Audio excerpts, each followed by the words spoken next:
The ideas that gave birth to our nation are the ideas that our nation is resistant to right now, and we should talk about that all the time. In a world where narratives are shaped by corporations and gatekeepers, independent voices matter more than ever.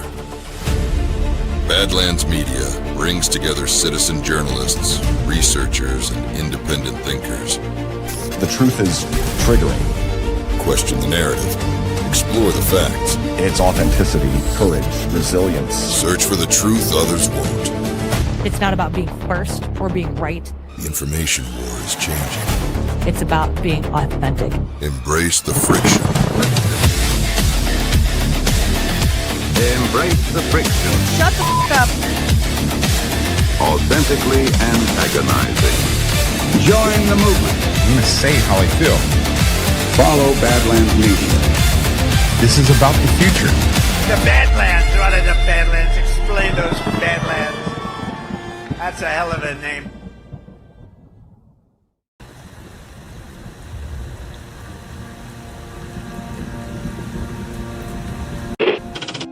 Mr. Vice President, I'm going off script again, I know, but I just want to personally thank you.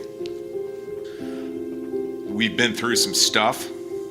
We've gone through some of the most complex military operations this country's ever conducted, and your steady hand and your leadership during those was a great source of strength for me. Thank you for your leadership. Thank you for your character. Thank you for your selfless service. Thank you for commitment. Thank you for being a mentor to me, Mr. Vice President. It's called the swamp. And you know what happened? And you know what I did? A big favor. I caught the swamp. I caught them all. Let's see what happens. Nobody else could have done that but me. I caught all of this corruption that was going on, and nobody else could have done it. Did I get that one right?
Well, good evening, everybody, and welcome to the Saturday edition of the Devolution Power Hour. As always, I am joined by Chris Paul. Chris, how are you doing, man?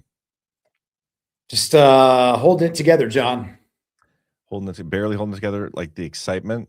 I'm together fine. I'm curious your take on the show. Is the first DPH since Trump's election. That's right.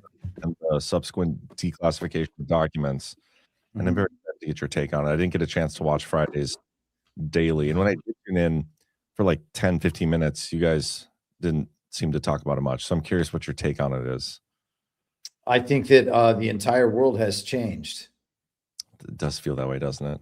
I will well, say the entire world is always changing, though, just to make sure that we are.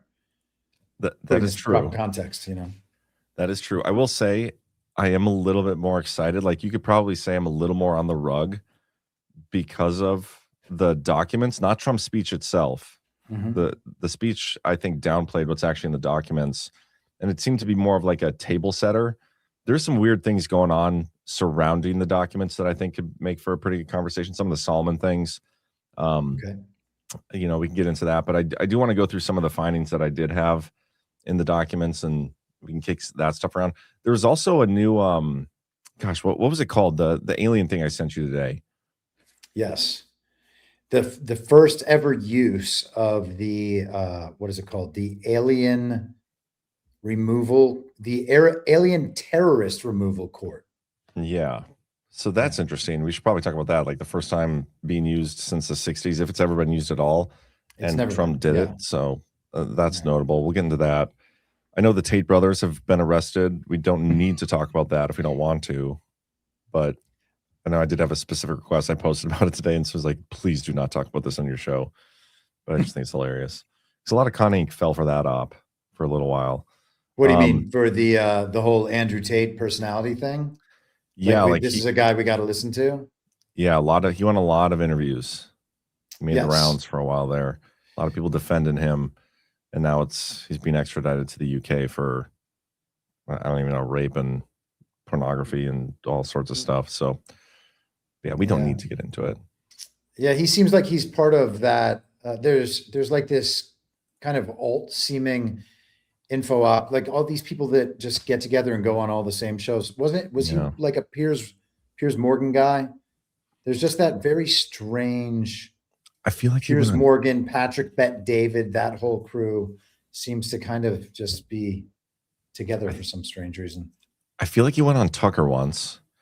I believe he's friends with Candace Owens. Same thing. I know he went on Viva Frey a few times to talk about his situation. But anyway, I mean, we'll see. We don't need to get into it too much. I'd much rather spend time talking about the election, whatnot. So we'll probably just go through I wrote a Substack article. I haven't had a chance to update it because I've had a pretty busy day with the kids, but it's kind of my hub of election stuff. And we'll go through that, a couple of the new things I found today, and we'll just see where it goes. But before we do any of that, we should probably get a quick word from the sponsors of today's show, at least one of them. We'll start with one. No, we'll do two of them right now. We'll start with soft disclosure. One hero, one mission, to deliver softness to America.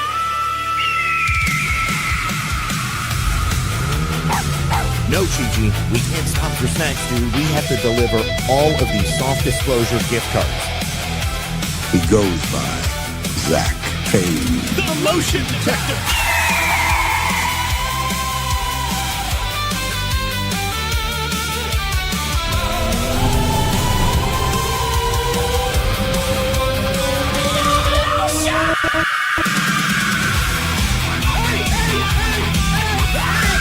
Hey, stop fighting over the beer brush.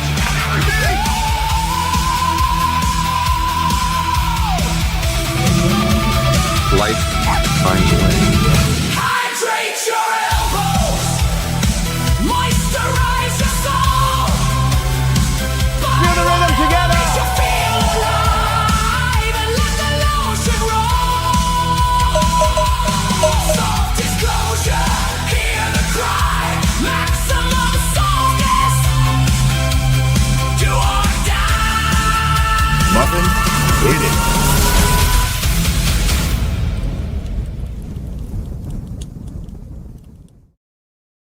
Softdisclosure.com, promo code Muffin Hit It. If that doesn't work for some reason, I saw somebody in the chat say that promo code didn't work, but the promo code Badlands did. By the way, thank you for your order. Make sure you do that. But go to the website, check out the reviews of the products. They are amazing. The products themselves live up to the reviews. They're awesome. Plus, I'm wearing my new shirt, which is great. Wow, look at that. Yeah. On top of that, we also got Cacao Bliss as a sponsor. Do I not have them? Dang it, I don't have them pulled up. I'm gonna have to download that so we can. You know what? This is what we'll do. So to set the context of tonight's discussion about election interference, because I think the biggest takeaway for me isn't even the election fraud stuff. That's I mean, we can talk about that for days. There's so much out there. We've been talking about that for years.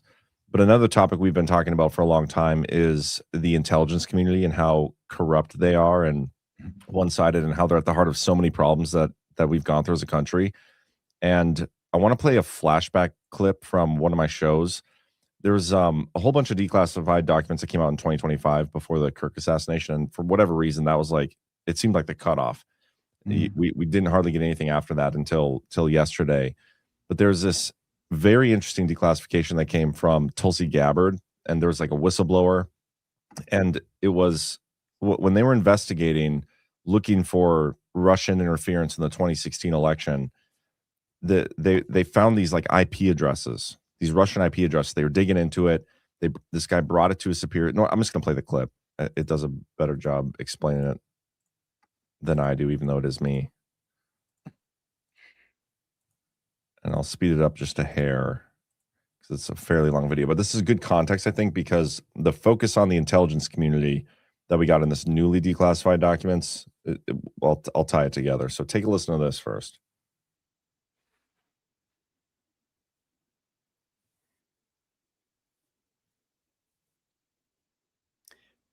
John, it might be playing for you, but it's not playing for us. Of course. Whoopsie. Oh, I can't. See, I clicked this, add it to the screen, and it didn't add because I had our intro video still in the background. So that was my bad. Apologies for the awkward silence. Let's try this again. If it's too fast, let me know, because I'm already a fast talker. And when I speed myself up, it's like lightning fast. Okay, guys, we got a new set of declassified documents from DNI Tulsi Gabbard, and this might be the most damning yet, in my opinion. It's titled Russia Hoax Whistleblower Threatened. Multiple attempts to report wrongdoing were ignored. I want to show you this one section on page 12. Subissue 1, direction to cease analysis of suspicious connections. After being directed to conduct analysis of Russian-attributed cyber activity for the 2017 ICA, I had been abruptly directed to abandon further investigation and was told by Redacted that reported activity is something else. Based on open source information developed from the Durham investigation, I came to view some of the reported cyber activity as possibly related to activities of U.S. persons under federal investigation. Holy shit. So this guy was working with a DHS analyst. They were tasked by Clapper, and who was tasked by Obama, to come up with a Russia-focused 2017 election ICA. This is the one everybody's been talking about recently. And while they were doing this analysis, they came across these Russia-attributed IP addresses who were attempting to make connections to election machines across the United States or whatever, election infrastructure. And so they're digging into this, investigating it, and they present the reporting to the higher-ups, and they were told to stop. They were told to shut down. During December, the DHS analyst and I continued to press for information on possible undetected compromises or exploitation. We produced a graphic showing the reports and findings, a subset of the activity featured in a presidential daily briefing. FBI generated products on the connections, and some of the events were alluded to within the 2017 ICA. However, before the 2017 ICA was finalized, Redacted directed me to abandon analysis of these events, stating reports of Russia-attributed cyber activity were something else. At the time, he just considered it to be odd, but he didn't think it would be nefarious until later. However, I later also began to consider it possible that some of the reporting might reflect DNS record manipulation by parties other than Russia, possibly U.S. persons relevant to the Durham investigation. So our intelligence community uncovered what I think is Rodney Jaffe and what he was doing. Think back to who Rodney Jaffe is. He is, hold on, let me pull this up quick. Rodney Jaffe from the Durham report. With respect to the Alpha Bank materials, our investigation established that Jaffe had tasked a number of computer technology researchers who worked for companies he was affiliated with and who had access to certain internet records to mine the internet data to establish an inference and narrative tying then candidate Trump to Russia. He was doing it on behalf of VIPs, referring to Perkins Coie and the Clinton campaign. If what this whistleblower is saying is true, and they actually found the work that Rodney Jaffe was doing, whoever shut them down, whoever that redacted name is, I'm assuming it's Clapper, but whoever that is behind this little black redaction, they knew what Jaffe and the Clinton campaign were up to. This is a direct connection between the intelligence community and the Clinton campaign, and makes this thing that much more damning and nefarious. This is insane, honestly. So to me, well, first of all, notice how thin my hair was back then. This is like over a year ago. I've been taking the him stuff, dude. Oh, really? Come back so strong. Oh yeah, it's crazy. Why aren't you why aren't they sponsoring us if you're doing I've been trying to get a hold of advertising for them? I've been trying to get a hold of them, and they can't. I've sent emails to like their ad team and all that stuff, and they just don't respond. But I've said that I've been using a product, and I wasn't going to talk about it until they are a sponsor. But anyway, regardless of that, the intelligence community aspect here, because like 2016, Brennan, Obama, they fabricated this Russian connection, the Russia collusion hoax, all that stuff. That was a big focus of the D class, and a lot of the things that happened going back to Trump's first term. But in terms of D class and like stuff that we learned about publicly about the intelligence community this term, it was about them fabricating stuff. Now, this most recent D class is the flip side of that. It's not just them fabricating connections to Russia to harm Trump. They were downplaying a lot of Chinese connections to help Biden in order to help Trump. And that was like that's the biggest takeaway for me about the entire thing, is the weaponized intelligence community. I play that clip all the time, how they're running, the weaponized intelligence community that's been running illegal psychological warfare campaigns against the American people. I was hoping that they would hit on that, and they definitely did. And I don't even think Trump did a good enough job or a strong enough job of kind of nailing them to the wall like these documents do. But yeah, I'm going to pause there, because I've been talking both myself, current version and past version for a while now. So pass the buck to you for a little bit. The IC business, I think, is the most interesting part of it. I haven't gotten too deep into the documents, so there may be something else lurking there that none of us have heard about. But I think that the intelligence community factor is obviously the most actionable thing that we've seen. It's clear that no war is going to start with China. Trump is, as Brian pointed out yesterday, he spent the week posting a bunch of pictures with him and Xi together, and CNN was out there. A number of the mainstream outlets have been publishing articles about how strange it is that Donald Trump blames China for election interference, and at the same time, Xi is still supposed to be here in like 6 weeks, and nothing sounds threatened about whether or not that summit is going to occur. And I guess Trump might travel to China later in the year for an economic summit as well. So that's clearly not something that is going to be a priority, although maybe it'll be used later on as some measure of cover for something that has to happen with Taiwan. We've been kind of suggesting that's going to happen. It has also been suggested to us. I'm not saying it originated with us, but that's something that we've discussed many times over the years. And I think we can infer some similarity between what's happened with Russia and Ukraine and a number of these other countries, and look at that in parallel with China and Taiwan and what might happen in the future. But the intelligence community part of it is really interesting, because the other aspect, so there's two, I think, really important things about this. One of them is that the intelligence community, by and large, until Trump got there at least, and this is not to slight any patriotism of people that might be in the intelligence community, but the intelligence community as like a collective, if we can talk about it all as a monolithic sort of thing, that is not working in service of sovereign America governed by the American people. It just isn't. It is a function of the global, some people would call it the global deep state, the global regime, whatever you want to call it. The intel community, as it has been set up and functioned, the CIA certainly, and you have to assume some of the others for many, many years, it's been a function of that entity. And so we can expect that they would be manipulating elections. And one of the funniest things to me about all this is that as Trump went through the speech the other night, I'm like, hasn't he been like endorsing for foreign presidential candidates like repeatedly for months now. And don't we interfere in other countries' elections all the time?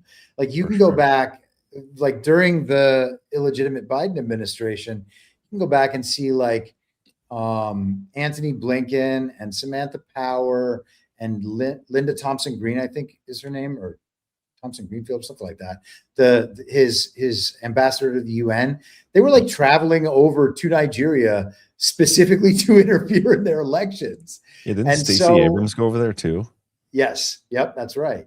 And so, like, just thinking about foreign interference in our elections would be a terrible thing if countries were, again, just like monoliths, if they were just one thing and it was like a direct attack from that country into our attack or into our election.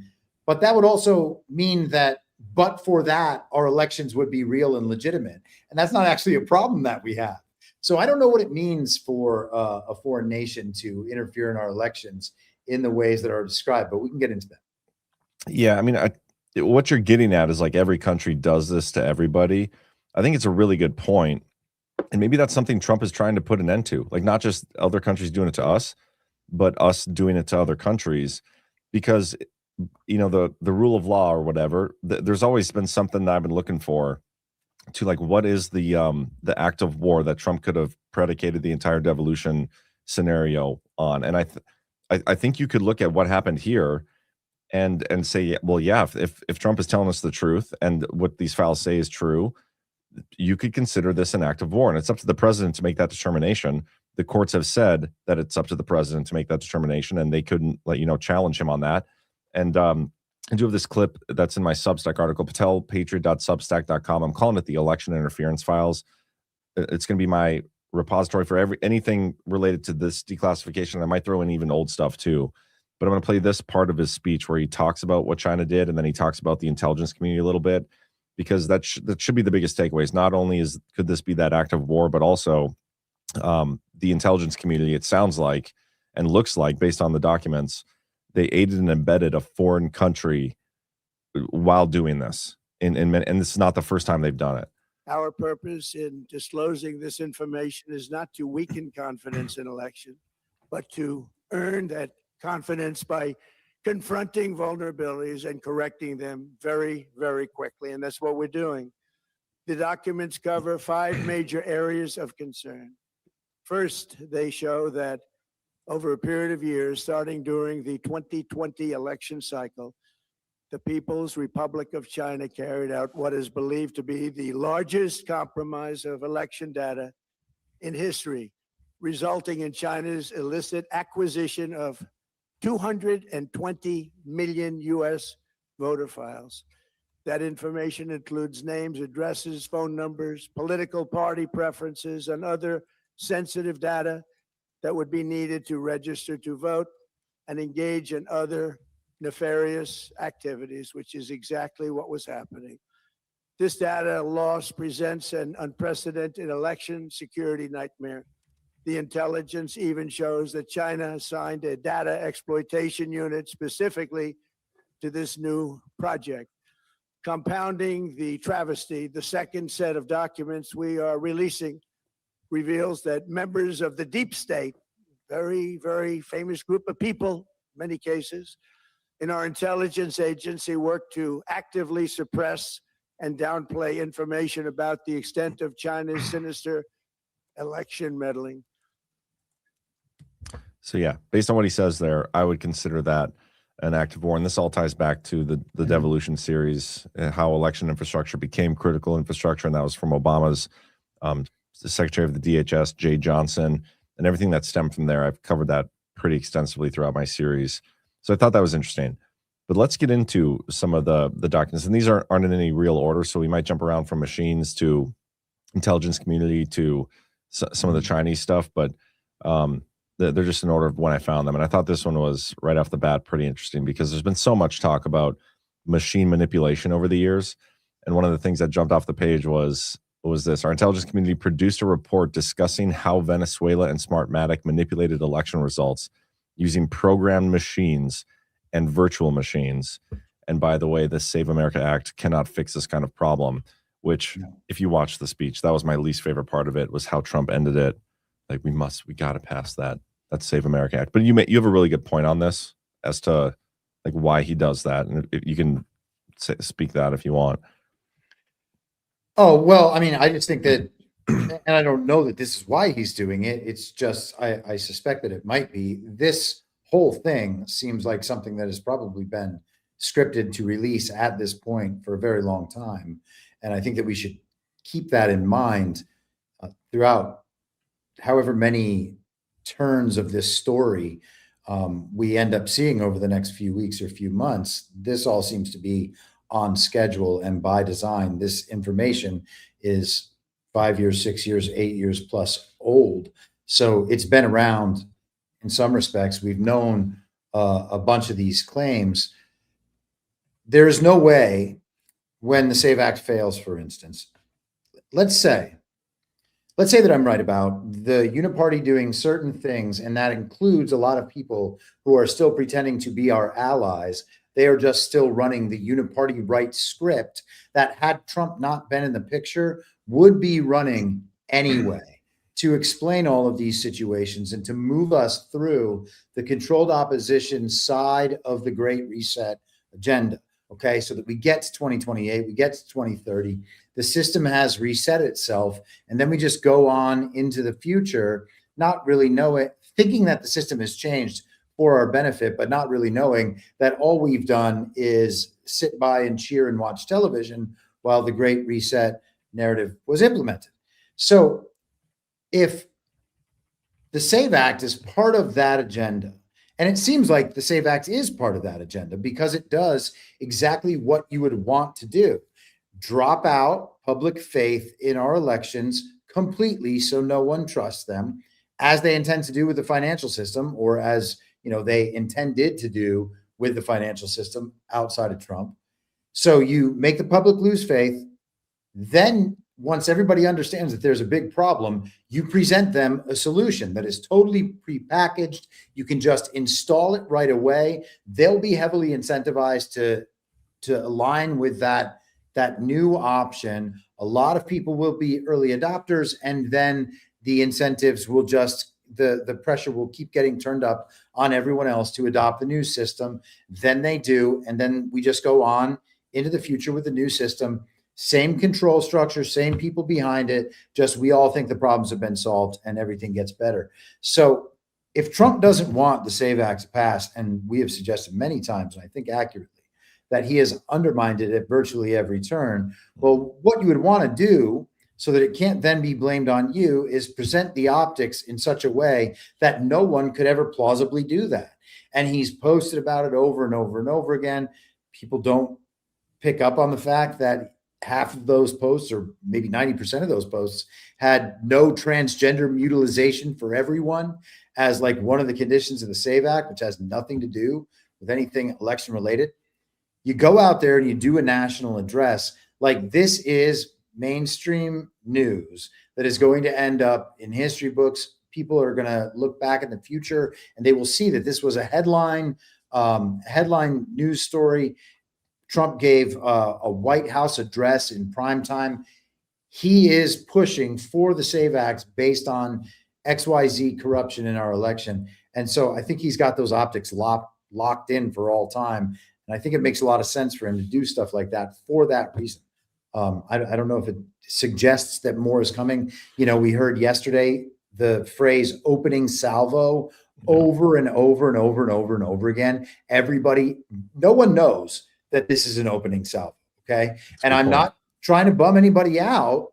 Okay. Maybe it is just an opening salvo and a bunch more is going to happen. But nobody knows that. Nobody's got insight into what's going to happen next. A bunch of people have convinced themselves that they do have special insight. But nobody actually knows. So when you're saying it's an opening salvo, everyone should understand that the people saying that are repeating things that they have heard, okay, from other people that don't know, which means that they are participating in a social phenomenon.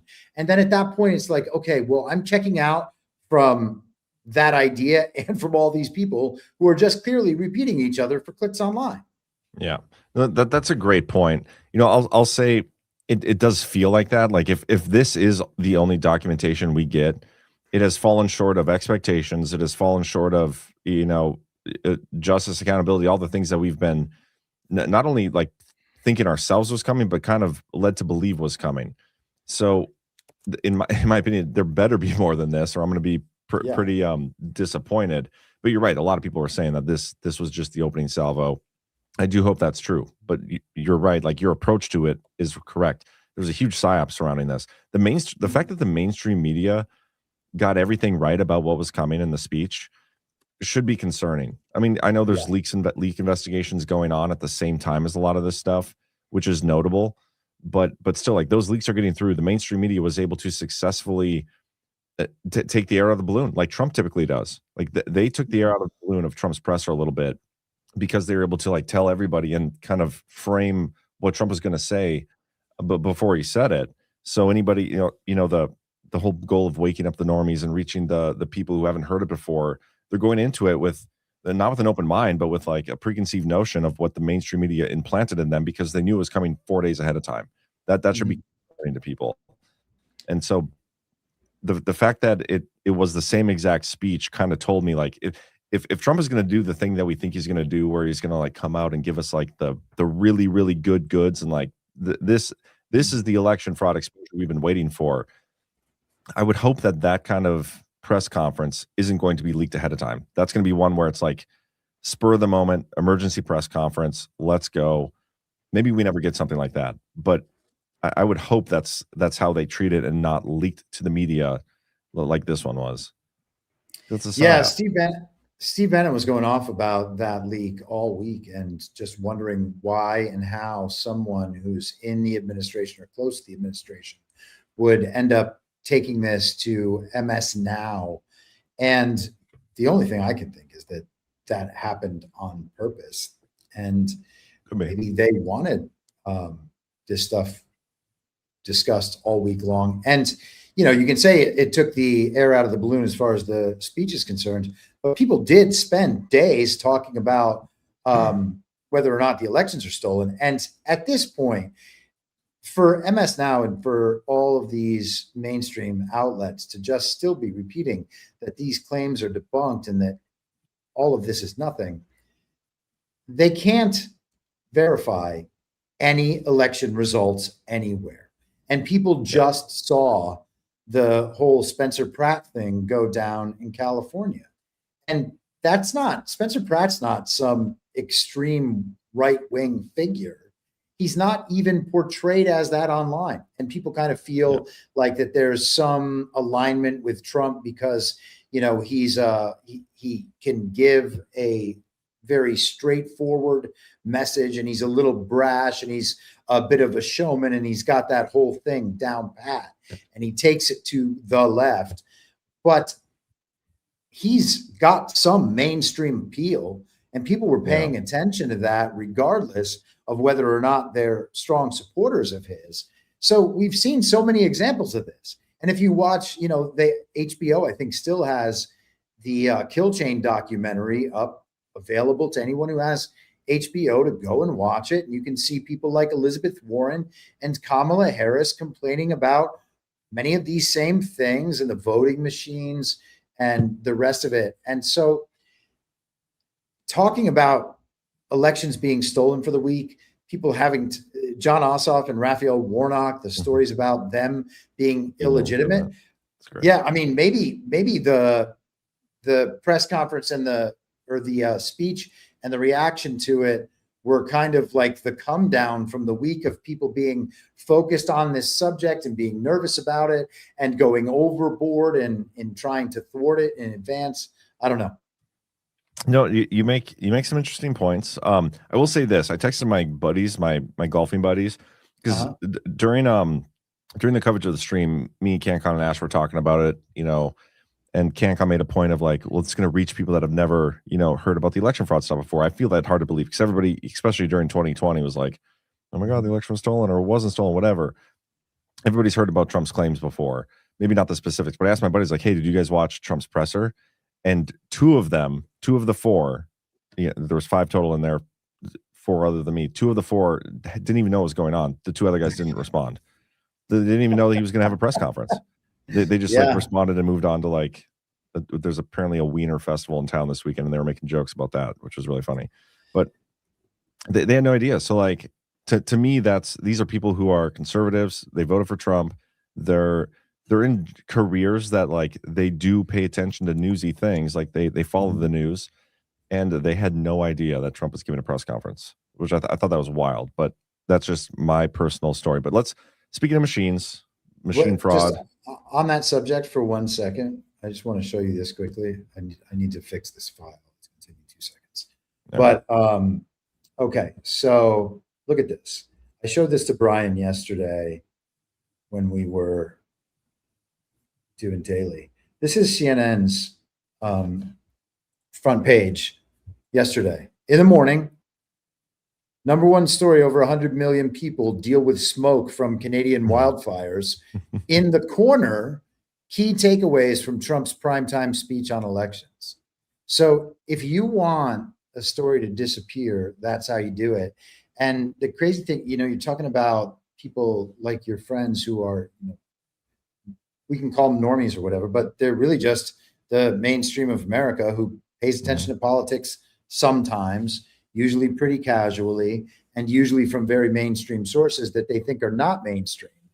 But one of the ways that they determine what's worth them taking more time on is the fact that everybody's talking about it. Everybody that they pay attention to is talking about it, and that the mainstream media is pushing it, because they look to the mainstream media to be like the legitimizer. It makes them understand this is officially a big deal.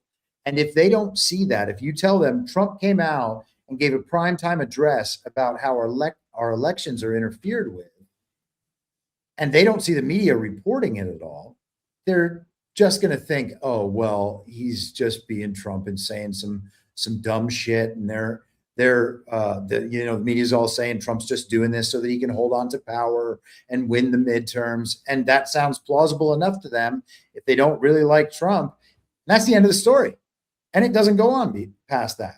So that it's a sad state of affairs that our public communications and the public ability to learn collectively is like that, but that is how it is. And so that's a problem that we then have to navigate. Yeah, I totally agree. And this has been an issue I've seen for a while. There are certain networks that didn't cover the Trump speech, and Trump's threatened to take away their license. And there's been a big, everybody's making a big deal out of that on social media, which I think is interesting. And my thought, as it's been for the last year and a half, Trump could like delegitimize the media at any point. He could cut off their access to the White House. He could stop giving them exclusive interviews, like I've been begging him to for over a year now. But he still does, for whatever reason. And it is what it is. But he's kind of participating in that battle space and keeping the battle space in the same form where people will continue to get their mainstream news from them. So why he does that, who knows? But let's talk about the machines a little bit. This was one of the interesting things in there.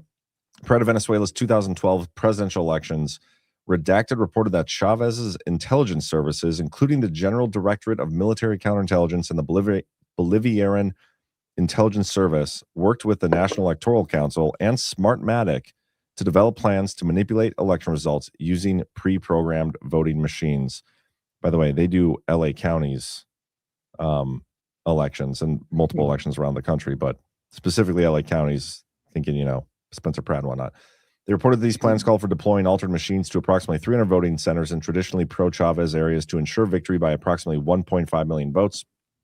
Chavez won by 1.6 million, and sources reported that Chavez congratulated his team for successfully implementing the manipulation plan, which makes me think of when Joe Biden said we have the most, what did he say, the most extensive voter fraud machine in the country. It was some old clip gaffe that he said way back in the day. Kind of reminds me of that. And then also, September 2020, Redacted reported Venezuela had developed detailed technical plans to manipulate the December 2020 National Assembly elections using what were redacted. According to this reporting, The technique involved creating a second set of virtual machines that would replicate legitimate voting machine results and then substitute manipulated data while making votes appear to originate from legitimate machines. You can't vote your way out of that situation. Yeah. There's something really interesting there. And this is pure speculation. I have nothing else to back this up with, except to say, so if they have virtual machines that are like clones of the real machines, and those machines preemptively report to Edison Research, which I think is what then projects out the vote totals, and that's what we end up seeing. And that's treated as official in some places, including Venezuela. The totals would then be from the cloned machines. For sure. And I just thought of that, and again, speculation, but Edison Research is the firm that was responsible for the exit polling. And exit polling is not real at all. Like, polling is bad and fake. Exit polling is just total bullshit. But the exit polling from Edison Research for Venezuela's election in 2024, that's the source of the claims that Maduro stole that election. Okay. That was from Edison Research exit polls, which is not any kind of evidence at all, especially for a foreign nation. I mean, unless something like this happens. Man, I'm interested in what else there is on this. And maybe you've gone deeper into it. No, I went through all the Venezuela documents, and this was it. It doesn't like this is from a CIA report where they're talking about Venezuelan elections. They don't talk about it happening in our country, though. They're just like, this is the possibility of those machines. But we have these machines, and our intelligence community, just like the ones in Venezuela, are just as untrustworthy. Like, it's so silly to me. Like, the fact that it's so possible. And think about this, dude. Trump came out and he talked about how fraudulent elections and the issues with the machines. You had the next day, Friday, Mark Wayne Mullen, he comes out and gives this speech about the machines and how it's possible to flip votes, but we're going to go to all these states and secure them. So what does that mean about the elections prior to this? Like, why do we have to secure them? What does that mean? What does that tell you about every election we've had prior to this? What happened? Because that's the thing we really haven't gotten down to the crux of with any of these documents. Yeah, China did some things. The intelligence community did some things. What about the actual votes? Like, what happened in these previous elections? That's what I want to get to the bottom of. And we haven't had an answer on that. And it's interesting, too, because the mainstream media is calling that out. Like, they're calling out John Solomon and some other people. They're like, but do you have evidence of machine flipping? Do you have evidence of the widespread voter fraud? I believe that happened. I think everybody here does, and I think we've seen proof of that. But in terms of release, they haven't released that from any of this stuff yet. And so I could see, talking about an opening salvo, getting everybody to double down on the mainstream media, like, there's no evidence of this, and then to drop that evidence. That would be a real cool tactic to use if that's what they're doing. I hope that's what they're doing. But yeah, we haven't seen that in these yet. Yeah, I don't know if we're going to see something like that, because the direct evidence for a lot of the elements of the election system to prove that something untoward took place, they designed the system so that you can't find that sort of evidence. So does it exist? I don't know. But the greater point is there's no reason to believe that our elections are legitimate because of all of these vulnerabilities that are built directly into the system. The fact that no American has any reason to have faith in our elections is enough to delegitimize the entire system if the American people decide to make noise about it. Okay? There's not some outside standard of proof. If it's proven to you, then it's proven, right? Your perspective is it's proven. Can you communicate that level of provenness that you are experiencing to someone else and tell them, hey, this is real, or question the reasons why they believe that it's all above board? That is the way to go about these things. The idea that the government's just going to one day drop on us, well, here's the proof. I mean, they can deny anything they want. Every bit of evidence that has ever been presented is classified by the mainstream media and the authoritative sources as not evidence. Okay. There's not like a piece of evidence that's going to come out and then they're going to be like, you know what? Fine. You got us. Now it's evidence. That's not going to happen. I mean, they kept going with it this week, saying that all that stuff has already been looked at. It's already been debunked. So we're just going to have to choose for ourselves how to respond to this situation. And I don't think that we need to wait for some, and I'm not saying mythical in a bad way. It's just very, we've been talking about the proof coming out for many years. If it's proven to you, then it's proven. Turns out it's proven to tens of millions of people at least. It's actually proven to the other side as well, but they won't admit it right now because that would seem to help Trump. If they lose the midterms this fall, they'll be happy to admit it. Maybe we'll see that. I don't know. I agree. And one of my favorite declassified documents that we got, I think it was earlier this year, was that the ICA from, I think it was 2020, January of 2020, before the election, when the intelligence community was saying like, yeah, hypothetically, I mean, it is possible for there to be outcome determinative fraud. It would just be very hard to do so because the media would definitely catch that. And plus there would be audits and all these things. Like it'd just be really difficult to get away with because too many people would be watching it and it's like, well, the media's in on it and we never got any audits. And like everything that they say as reasons to why they wouldn't be able to pull it off, they have in their pocket and they're not allowing it to take place. And so they can pull it off. And so that was one of my favorite revelations over the course of the last year. Let's keep going though. Every entity that is involved in the election process is participating in the same incentive pool and their goals are all in the same direction. And you just have to keep that in mind. Like incentives can make people in decentralized fashion all work toward one singular goal together without knowing that they're doing it. 100%. Let's keep going there because we got quite a few of these little documents to chip away at here. And this was an interesting one about China. They were attempting to use blackmail against a U.S. administration official. It's obviously redacted. They don't tell us who it is. But China's attempt to use blackmail against a U.S. administration official revealed the information through social media. We assess that this threat is credible. Lower-level Chinese officials have recommended collecting and using black materials against perceived anti-China U.S. officials since at least January of 2019. This is the most detailed and authoritative recommendation that we have seen. I like this one just because we talk about the blackmail stuff, the Epstein stuff, all blackmail all over the place. And to see a reference from our intelligence community or an instance of it actually happening, I think is notable. And this was in a presidential daily briefing. So that means Trump would have been made aware of who it was as well. And unless they kept it from. And well, this one, it was in the presidential daily briefing. So he got this one, but he didn't get some other things. But that makes me want to skip down to here. And this is another CIA document that came out talking about China's actions prior to the election. Like this is more them trying to use their influence and money to get people to pressure people to basically turn on Trump. They went to states that were pro-Trump. They looked there and had to find sectors that were closely related to China or had deep connections to China. And they would attempt to make those sectors experience negative financial consequences. They would regularly extend invitations to people to come travel there, all expenses paid, give them significant speaking fees, first class travel and everything.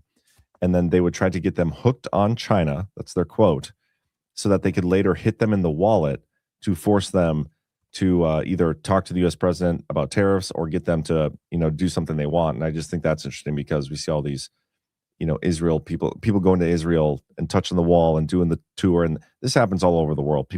Countries will pay for them to come just so that they could basically be foreign agents for those countries. They applied pressure to financial supporters of the U.S. president and his re-election campaign, which I think is notable. And I think you found something interesting on that as some of the names. And then another big one here, they use Chinese contracts with big U.S. companies to influence U.S. business leaders to turn against the president. And they also sought to identify U.S. journalists who had reported negatively on the U.S. president, and they would pay them to write more negative articles about the president. I thought that was wild. Yeah. It also points to a massive international network that coordinates to influence political outcomes and political narrative outcomes as well, because you got to make it look real. And if you apply this to other aspects of American life, geopolitics, and the rest of it, you can see, for instance, how like our prices might be raised across the board on all sorts of retail goods from essentially cartel activity from a number of nodes in a supply chain, for instance, that are downstream and not all connected to the oil issues because of the Iran conflict, right? So they have full control over so many different elements of the system that they can call up their partners in China or in Russia or in North Korea, because the evil twin faction lives everywhere. And again, that's an important way to understand this. There's the centralizing faction that is attempting to collect worldly power in like their hierarchy. And then there's the decentralization kind of version of that, where power is spread around to sovereign nations and then sovereign individuals. And so you look at an example like this, and you can see that they have all these different nodes that they can use in conjunction to affect a certain outcome. And that's what I take away from these examples of the China stuff, because when you get down to quote unquote China, or even when you get down to the CCP, you actually have to be more specific than that, because otherwise you're not getting anywhere. You could say that elements of Donald Trump's own government, and this is one of the craziest things in the news coverage this week. They're like, you're telling me that Trump's handpicked intelligence community leaders held information back from him or didn't tell him that his own election was stolen? And like, they're like, you can never imagine that, because you know how the parties are. You know that these are Trump's people. Conflating all those things and making it seem like Trump is just in control of the Republican Party that is always at war with the Democrats. Like the Republicans would never subvert Trump. Well, yes, of course they would. And members of his own government, of course, would subvert him as well. And so you can't identify Donald Trump with like Hakeem Jeffries and Nancy Pelosi, even though they're in Donald Trump's government while Donald Trump is ruling. The same thing holds true of the executive branch agencies, the law enforcement, the intel, and the rest of it. And so if you apply that to China and to Xi, and you make the same concessions because you know that's obviously how the world works, well, then it presents an entirely different picture. And I think that like we really have to be fully in touch with that when we're talking about these things, because the idea that quote unquote China did it is just it's not even like nonsense. It's just a vacuous claim. There's nothing in there. Yeah. And to be totally fair too, this is how Trump conducts his foreign policy. He like absolutely applies financial pressure and negative financial consequences to other businesses or other countries to get them to do his bidding. So you're absolutely right. The biggest one for me there, or the two biggest ones, were them paying people to come, because it reminds me of Secretary Pompeo when he like brought in all the governors and had that big talk about China and what they were trying to do, and like don't go over there. And it also reminded me of the was it the 1,000 Talents program? I don't remember. There was one like specific educational program. I think it was Tim Walz even participated in. He like went to China on some trip like to teach, and he went there multiple times. So that made me think of that. And then there was also in my part 16, if you guys go read it, the entire article, the first half of it is all about Trump and China, to Xi or not to Xi. And if you remember, November 2nd, 2020, the day before the 2020 presidential election, Robert O'Brien published this 100-page document with multiple speeches from the Trump administration and Trump himself, all about China and putting America first, and how China was trying to subvert and do all these things. And then there's a timeline at the end of it as well, which I think is a useful tool.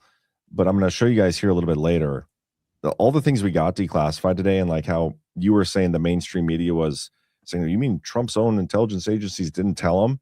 I think that's true. They did. And you're absolutely right about your point. But I also think there were other people who knew what they were doing. There were other people who knew that they weren't telling Trump, and Trump Yes. knew what they were doing anyway. Like Trump knew all this, but he wasn't getting it from his own intelligence agencies. And the funny thing is that they caught them talking about not telling Trump, which is what gets them in trouble. So yeah, we'll get to that. Oh, also them paying journalists, I think that's hilarious. But let's go to one last thing about the CCP.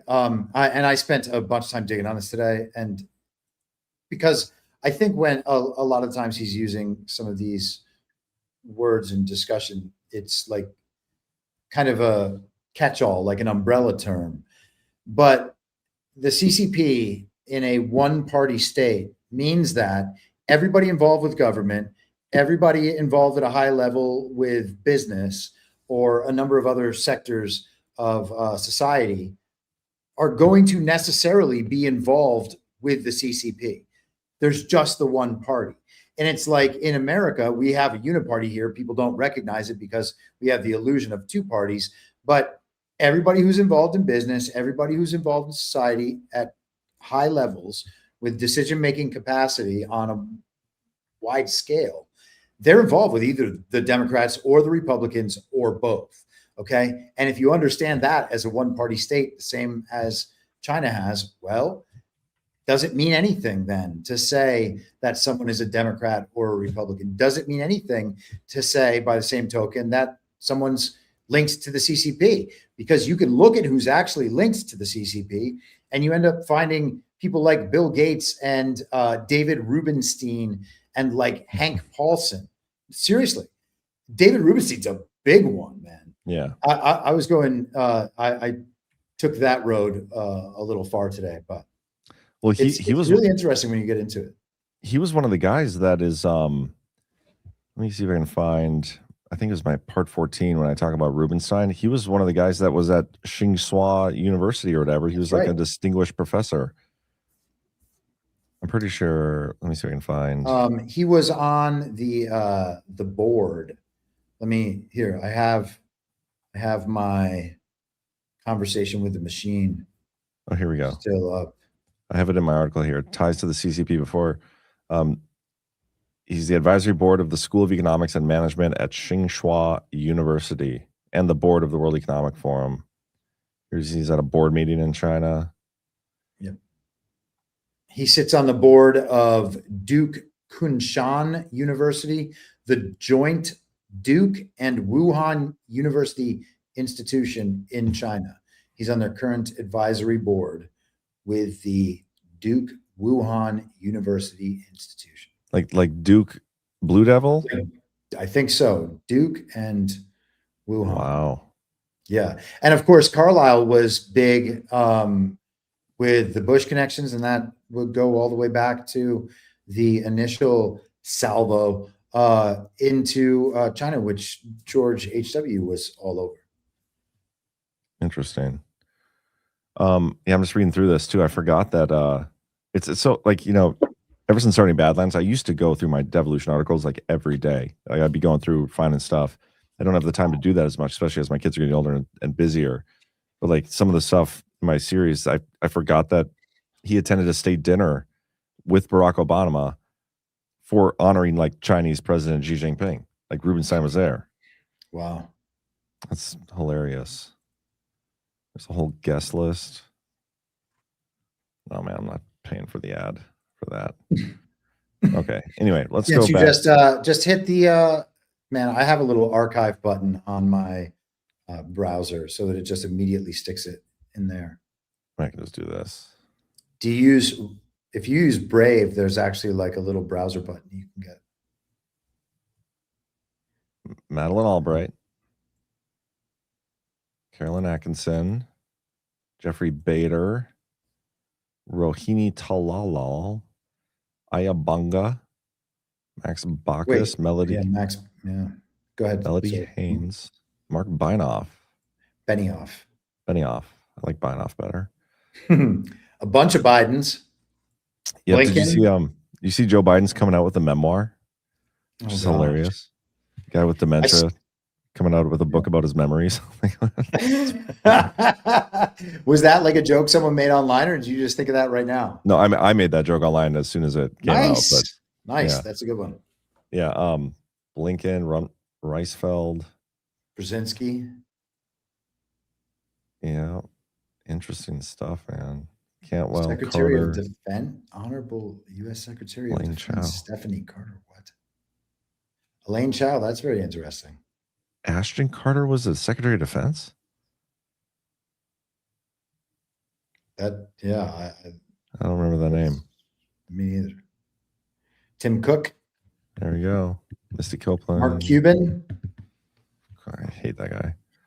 Brian Deese, man, that guy was really funny. He was so bad at his job. He used to go on the news and talk about Joe Biden. It was always I don't remember him. bad and entertaining. I think he was the guy that there's Larry Ellison, by the way. I think he was the guy that he said something about Joe Biden's like new world order or whatever. I can't remember the comment. Yeah. Larry Fink. Larry Fink. All There these we go. people. This is crazy. James Gorman. Avril Haines. Avril Haines. Yeah, she's there's an interesting one with this too, because when we get to the Chinese aspect of this, where like there were people within the intel community who believed there was interference from China. That was like a big part of this whole release. And they were trying to like include it in the report and they're getting shut down. Well, when John Ratcliffe on January 7th of 2021 came out with his like counter assessment, like his little letter saying that there were other people who believed there was Chinese interference. When it came to Avril Haines releasing the second part of the assessment that was required from Executive Order 13848, they didn't mention any Chinese interference at all. They said there was nothing. They thought about it, but they didn't do it. Like completely misrepresented it, which I think that's going to come up at some point in future declass if we get it.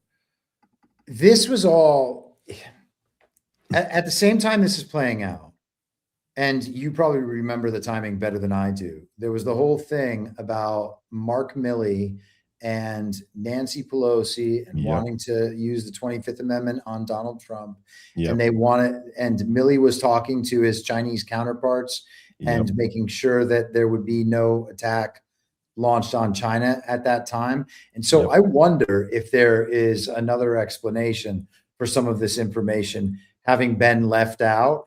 And the unfortunate part of this, and this is not to cast aspersions on Ratcliffe or anyone else, but all of these claims are intelligence community claims, and I don't know why any of them are believable. Yeah, I mean, that's a hell of a point.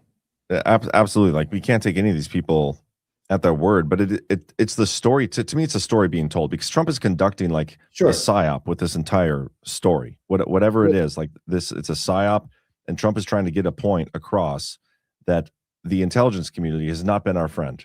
And there were people in the intelligence community who were trying to be our friend, but other people didn't want them to be our friends and wouldn't let them.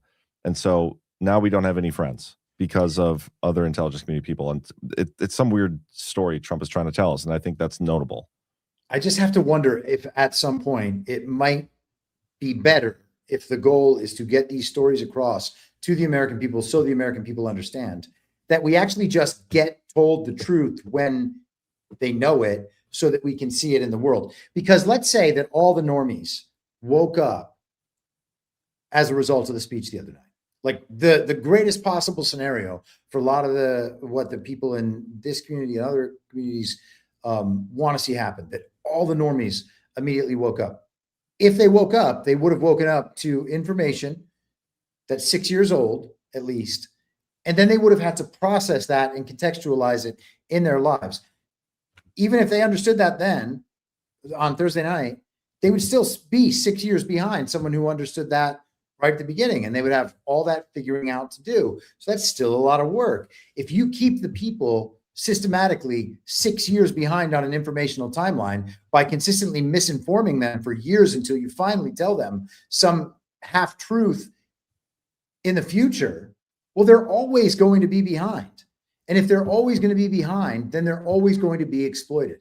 And so I just want them to tell the truth. Try that just once instead of the psyops, and let's just see how that goes. Totally agree. I made this point it was a couple of power hours ago. Me and Burning Bright were doing it, and Alpha was in the chat, and he was making the counterpoint to that. I was like, let's just try the truth. He's like, but we need the good guys to do the psyops. It's the only way.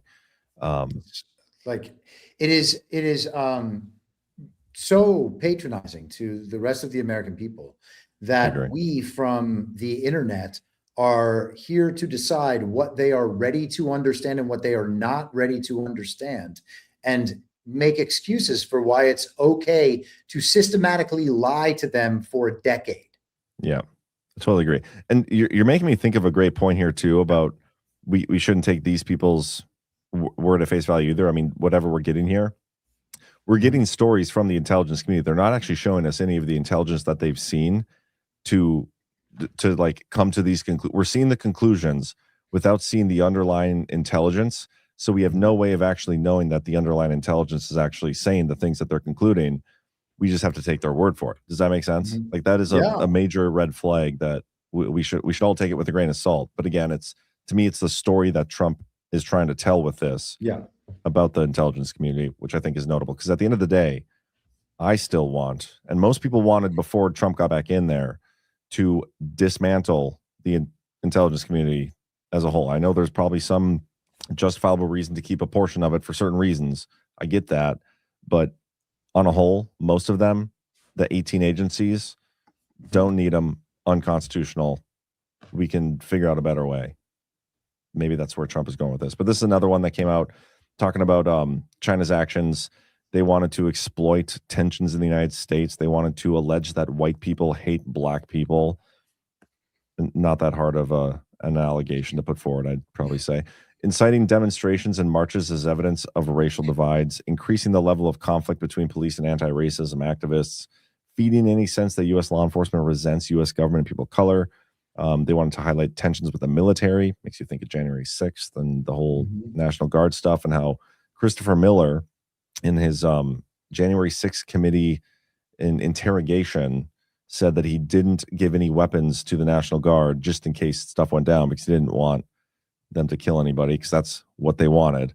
Political party disagreements, Congress, Trump administration conflicts, women's rights. Probably just shouldn't have any. U.S. South China Sea policies, alleged U.S. war aspirations, and international propaganda.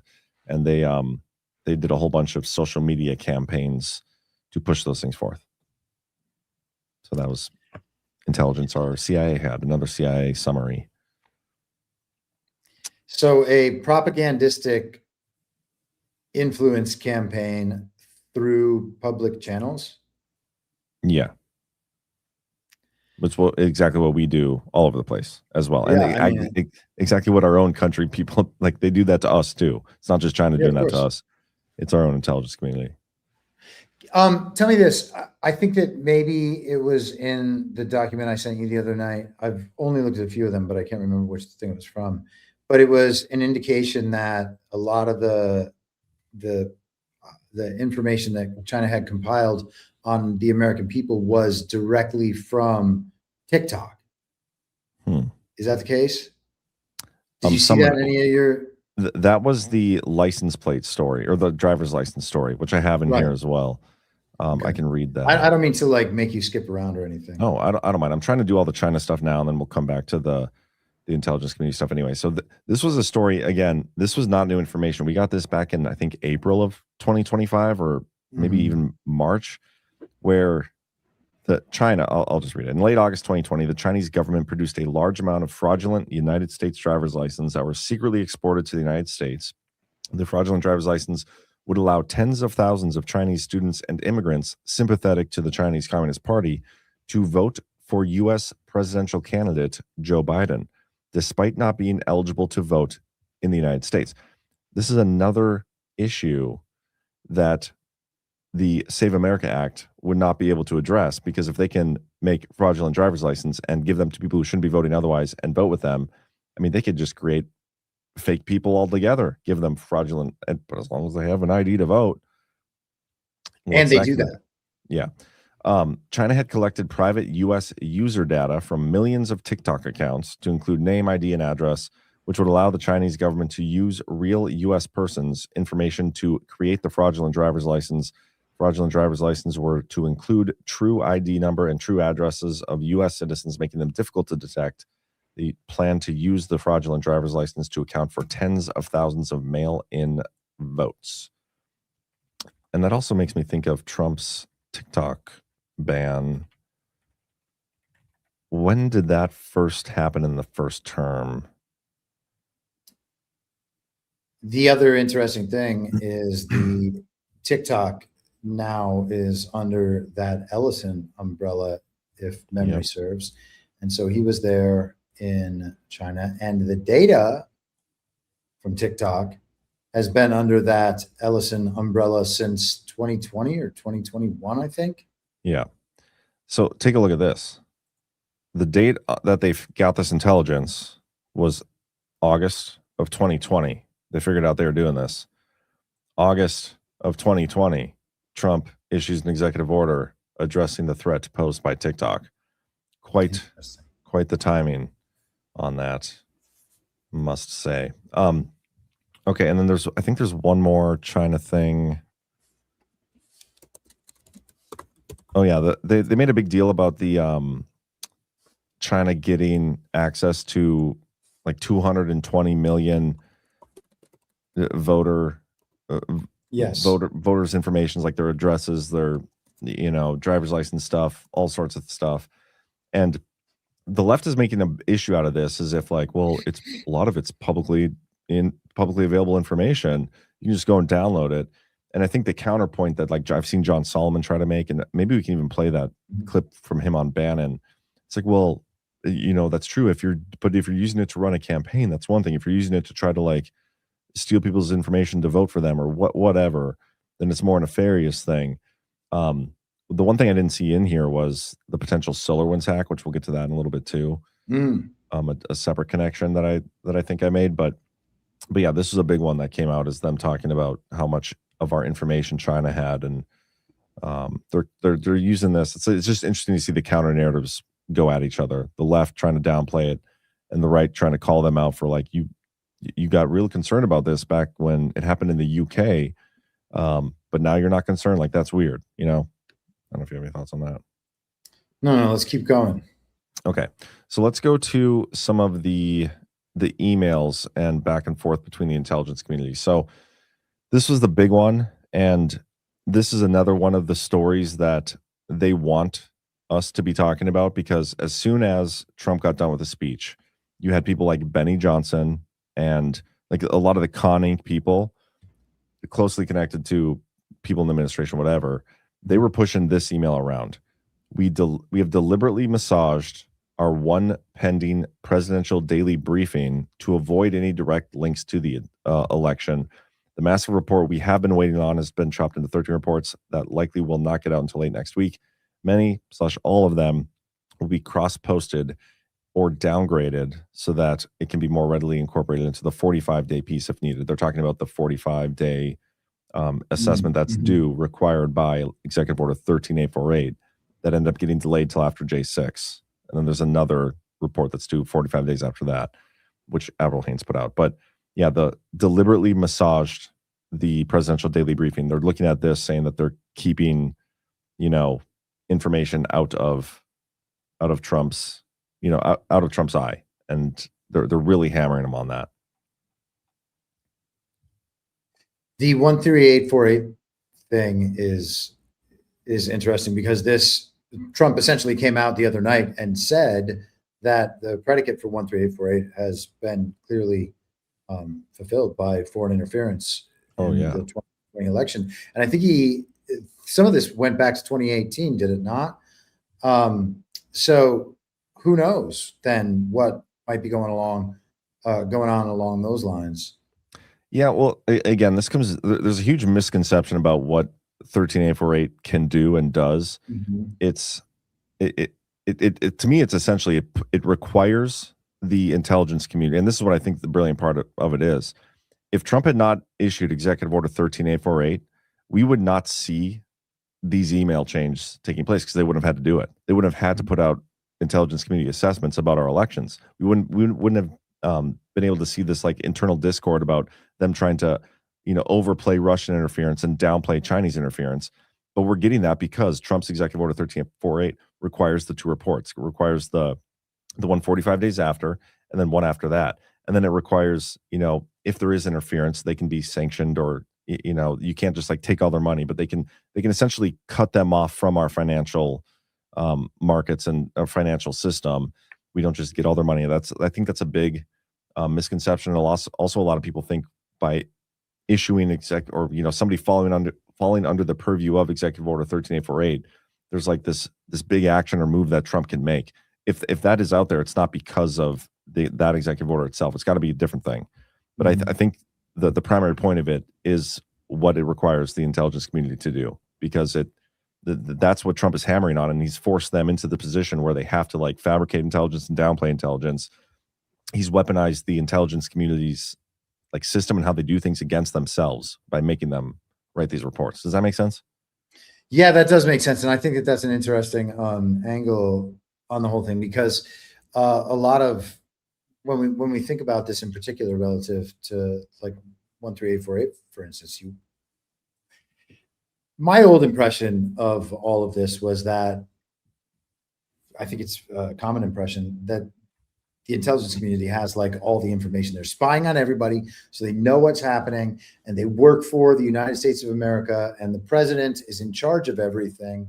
And so their information gets to the president, and then the president has the ability to know what's going on all over the world. Well, all of those things might be true in some sense, but that's not the only thing that's happening there. It's not just that they're spying and then reporting on what they figure out. They're like cultivating sources, cultivating real events, cultivating stories, sometimes just making shit up, throwing disinformation out there, interfering in certain domains. Then you can get into like special operations and stuff like that, but they're doing a lot of other things. And so, man, I don't know, just the idea that they're going to give us the full story on foreign interference in elections. I mean, as far as I'm concerned, our federal government, especially the bureaucratic administrative deep state, is a foreign entity interfering in our constitutional order and in the lives of the American people every day. And so, I mean, that stuff is just sprawling, but that's kind of ancillary subjects. The intelligence community, though, it's like when you start really getting into this, like it's a morass. What stuff do we know is true? Were people told not to put certain things in these reports for reasons that still are opaque to us? 100%. That's 100% what happened. Yeah. Okay. Well, I mean, if you think back to the original like election interference story, it was the Russia 2016, the Russia collusion hoax. Trump colluded with Russia. Russia did all this stuff to interfere in the election. And that's what like the intelligence community came out then, and they created this assessment. Obama asked Brennan and Clapper, like, hey, you guys need to come out with this assessment, make it sound like Trump and Russia colluded. And that stemmed off this whole Russiagate and Russia collusion investigation. It all stemmed from that. But they weren't required to issue that report, but they completely made that entire scenario up. Like the whole thing was fabricated, and then they filled in other fabrications to justify. I mean, it was a huge circle jerk of fabricated intelligence to lie and conduct this huge psyop on the American people. And that's why Trump, this is again my favorite clip. Don't forget, this persecution is being done by the same weaponized agencies that for 7 years have been running illegal psychological warfare campaigns against the American people, much as if they were trying to destabilize a foreign country. From the Russia hoax, to the no collusion Mueller witch hunt, to impeachment hoax number 1, impeachment hoax number 2, the 51 lying intelligence offers. How about them? They said it's Russia disinformation, and they knew it wasn't. The fake dossier paid for by the Democrats. How about the fake dossier? Remember that one? Spying on my campaign. We caught them spying on my campaign. The FBI, Twitter files, and so much more. It's all been a battle of disinformation, one thing after the other. The intelligence community is a target. And that's why I think the Executive Order 13848 is significant, because when you look at the actual order, and I encourage you all to go read it, the very first two things it does is it forces them, like I was saying earlier, I just wanted to show you guys this. not later than 45 days, come up with the first assessment. Then within 45 days of that, they come up with another assessment. So there's 2 of them that are due. And then they discuss any foreign interference activities, like what you need to have to include in the report, all this stuff. Like it outlines what they're supposed to have. And if they're fabricating that stuff or downplaying that, that's how you nail them. And that, I think we're seeing the results of that right now. But let me show you some more of these like email exchanges. That's a good angle, John. That's very interesting. Yeah. Yeah. This was another big one making the rounds, and I don't have this in my article yet. I'll get it up there probably Monday after my son's morning baseball game, when I finally get some free time. They're talking about like some of these email chains going back and forth. This Nikki Flores, she's been the target, and I think it's interesting. A lot of these names are redacted, but hers is one that is not. I'm basically running a shadow government across the FBI at this point because they're like keeping China stuff out and, you know, pushing the Russia stuff. Definitely a big one there. But there's another few email exchanges. It was interesting to see the good guys, and I put that in quotes because, as you made the point earlier, how do we know? We don't. But the people that were trying to say like, hey, there is Chinese interference, why aren't they letting us, you know, why aren't they allowing us to include this? Like, it seems like everybody's against us. It was interesting to see those back and forths and how many people actually agreed that there was Chinese interference, and yet it still did make the reports. So this is the one email exchange. I'm just going to read this tweet. So there was just a Nakasone mention in there, right? And he was at NSA at the time? Yeah, he was the director of NSA and Cybercom. Okay, cool. Good morning, Sunshine. Do you have any read-aheads for your FITF update? I have to leave early to go to the Nakasone prep. Should all be fun. So to go like, because he you know, I think at the end of the day, when they all gather this intelligence, the heads of each agency are the ones who conclude what should be in the final assessment. Again, this is me having no insider experience, assuming how things are done there. So it makes sense that the lower people gather the intelligence, and then there's people above them that analyze it and then put it into reports and then send up the food chain to the directors, and then they finalize and issue that stuff. But let me show. Here we go. This is my tweet from earlier this morning. This is a fairly interesting email exchange found within the newly declassified documents. The NIO Cyber and Director of Election Threat Analysis at the NIC were the initial dissenters pushing to include Chinese influence of the election into the assessments.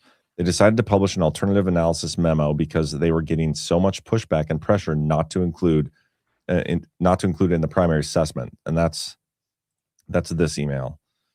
Hello, everyone. As I'm sure you've all gathered through coordinated comments, COI discussions, or other conversations, NIO Cyber and I have a somewhat different take on the China election story than what has appeared in production so far.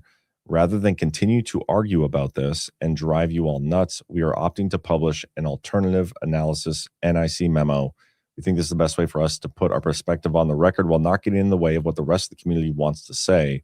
The lead, in short, non-compartmented form, is that we assess that Beijing has taken some low-level exploratory steps to denigrate the president and shape voter perceptions ahead of this election.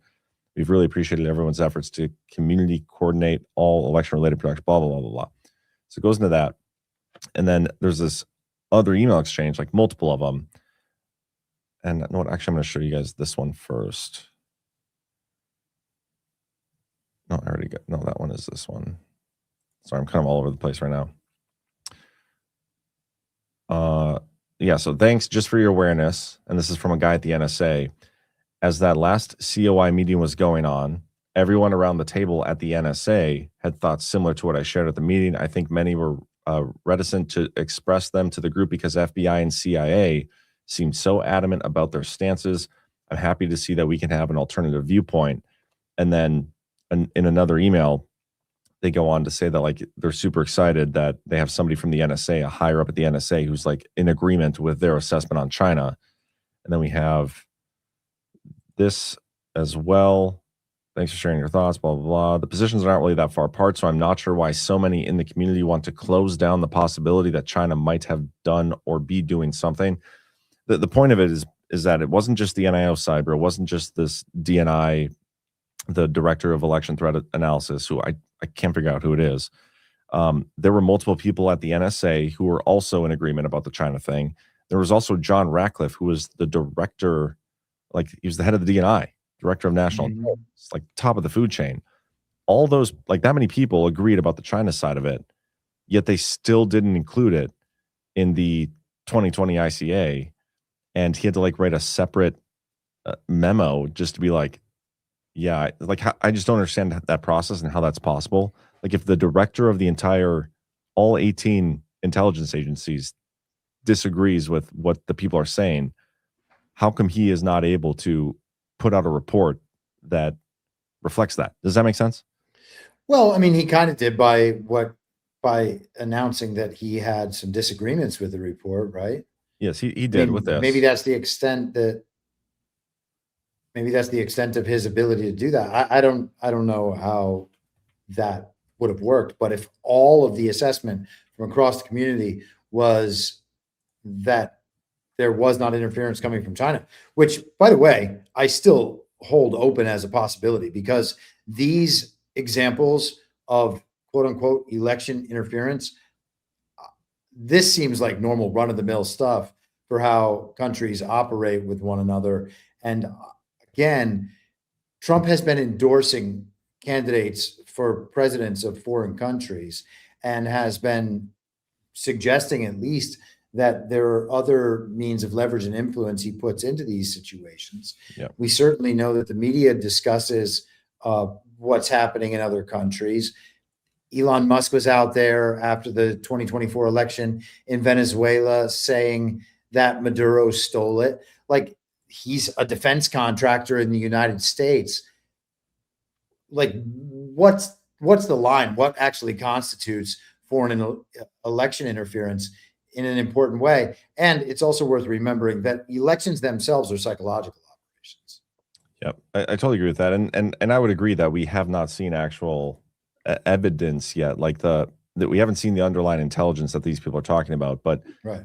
But again, my point is more so to focus a little less on the actuals, which is weird for me to say, and more so on like the story Trump is trying to tell about the intelligence community and how there were multiple people who saw whatever underlying intelligence there was, and when it came to Avril Haines and her assessment.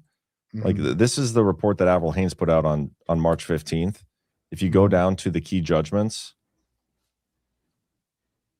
we assess that China did not deploy interference efforts and consider but did not deploy influence efforts intended to change the outcome of the U.S. presidential election. Maybe that's true, maybe not. But according to the declassified documents we're seeing now and the internal discussions and email chains, this is not the same conclusion as what other people in the intelligence community were saying at the time. That's my point. Yeah. So yeah, I don't know. I love how they have on this one page, you see Khamenei just above that with Iran, and then you go down to Lebanese Hezbollah, Cuba, and Venezuela. Yep. So all of these are in the news, and you think about the conflict zones: Russia, China, Iran, Venezuela.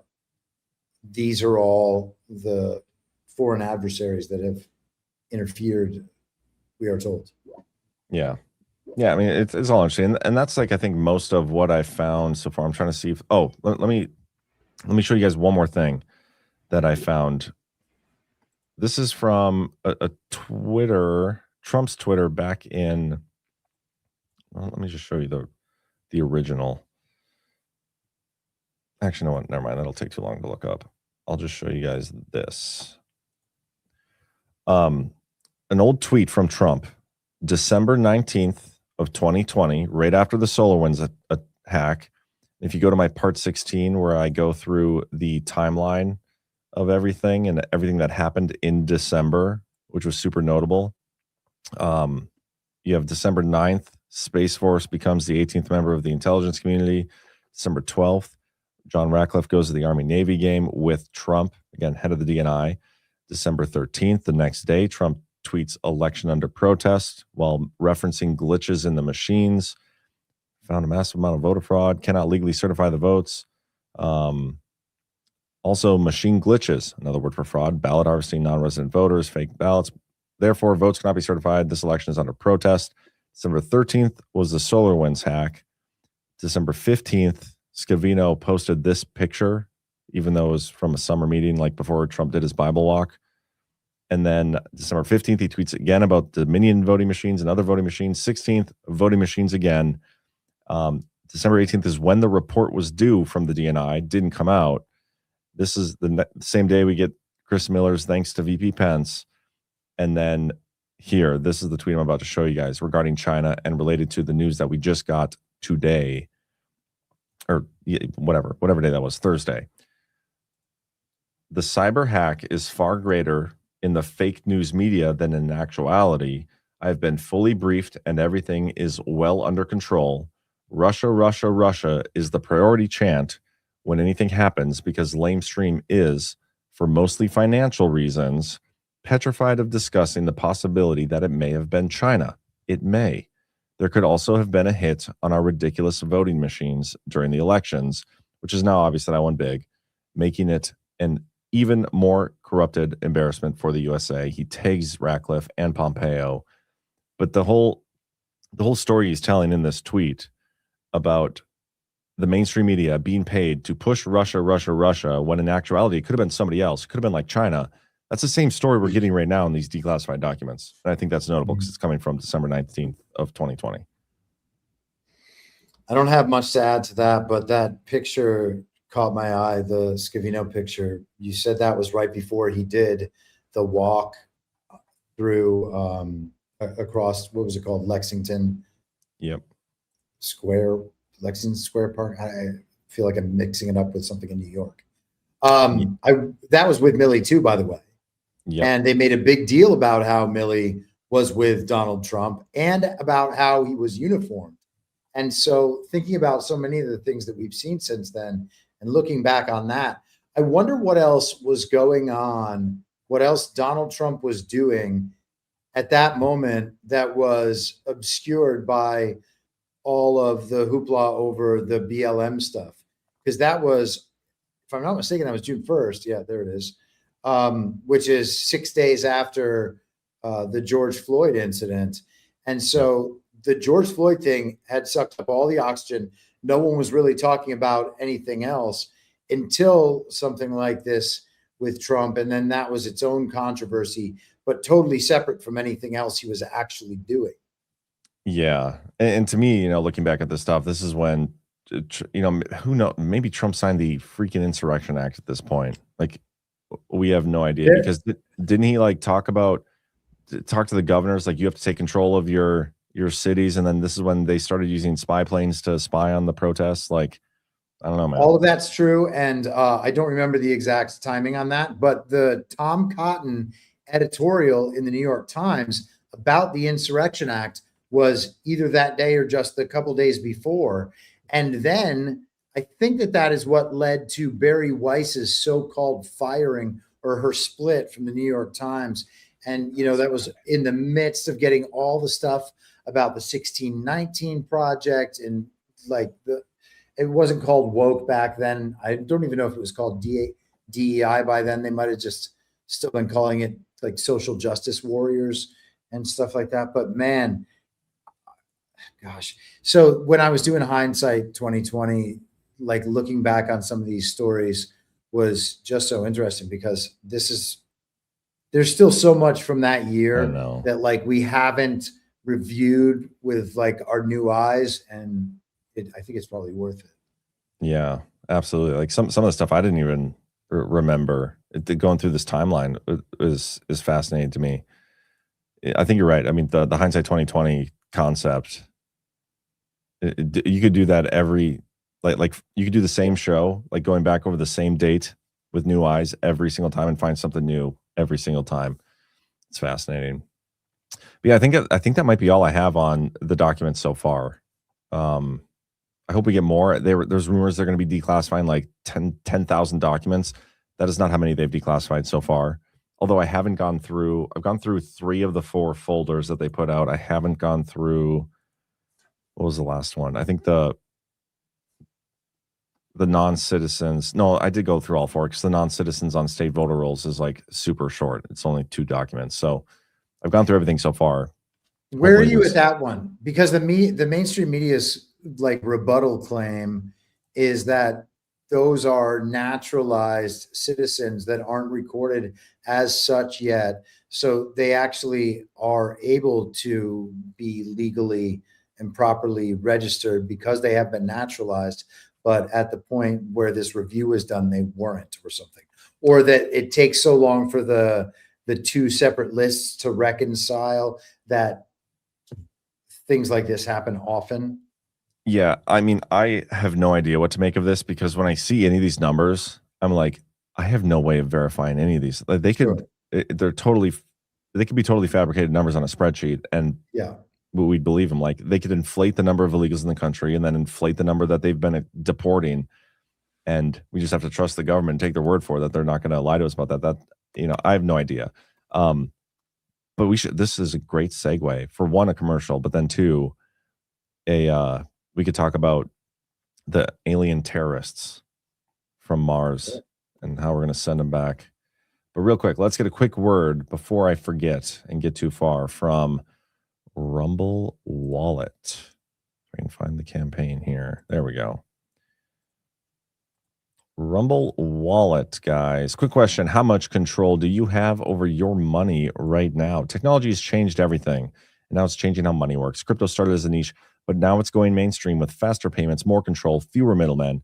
This isn't just hype, it's where things are going. And getting started today is easier than you think. With Rumble Wallet, you can buy Bitcoin, hold dollar-backed stablecoins, and even own digital gold backed by real gold, all in one place. It's a non-custodial crypto wallet, which means you, not a bank or a platform, control access to your funds. Setup is super simple. It connects with MoonPay, so you can use your debit card, credit card, or bank account and be up and running in just minutes. And for a limited time, you can start your wallet with $10 in US stablecoin. That's right, free $10 for anybody who wants it. All you got to do is download the Rumble Wallet, use the exclusive promo code DPH10 when you sign up, and you can use your Rumble Wallet to even send us a little Rumble rant if you like. Some of your favorite creators here at Badlands. Scan the QR code, click the link in the description, or go to wallet.rumble.com/DPH and download Rumble Wallet. From there, you can set up your wallet, enter the promo code DPH10, get your free $10 if you want it. It's a limited time offer. So act now, take control of your money, get started with Rumble Wallet today. Terms and conditions apply. See the description below or visit rumble.com/promo official rules for details. All right. Do you have that story pulled up? Because I do not. The Politico story, yeah. Here that is. Make it bigger. I just highlighted a few things. I don't know if you had. I honestly, I saw the headline. I read like a paragraph of it, and that's all the time I had today. I was all over the place with the kids.